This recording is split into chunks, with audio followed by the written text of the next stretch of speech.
నరేంద్ర మోడీ గారి ప్రభుత్వము భారతదేశంలో విమాన ప్రయాణాలు చేసే ప్రతి ప్రయాణికునికి సమాధానం చెప్పాల్సిన బాధ్యత ఉంది. ఇది ఒక రామ్మోహన్ నాయుడు మంత్రికి మాత్రమే పూసే ప్రయత్నం కాదు. రామ్మోహన్ నాయుడు అయితే మాత్రం ఇమ్మీడియట్గా ఏమాత్రమే కానీ ఆయనకు మర్యాద, సంస్కారము, నైతిక విలువలు ఉంటే ఆయన శాఖకు రాజీనామా చేయాల్సిన బాధ్యత ఉంది.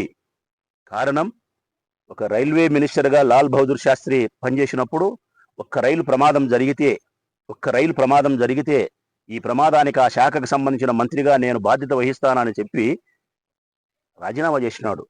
ఇది భారతదేశంలో ఉండే రాజకీయ నాయకులకు స్ఫూర్తిదాయకమైన అంశం. ఆయనను ఆదర్శంగా తీసుకోవాలా.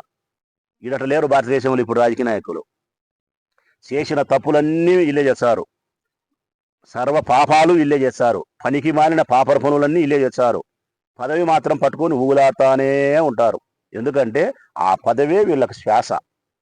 ఆ పదవి లేకపోతే ఈ శ్వాస ఆగుతుంది, మరణంతో సమానం వీళ్ళకు. అందుకే రామ్మోహన్ నాయుడు కూడా రాజీనామా చేయకుండా ఉన్నాడు. నిజంగా మేము అడుగుతా ఉన్నాం, ఆ మహనీయుని లాల్ బహదూర్ శాస్త్రిని ఆదర్శంగా తీసుకొని ఈ శాఖకు మంత్రిగా నువ్వు చేసిన ఇంత పెద్ద తప్పిదానికి నైతిక బాధ్యత వహిస్తూ ఇమ్మీడియట్గా రాజీనామా చెయ్యాల.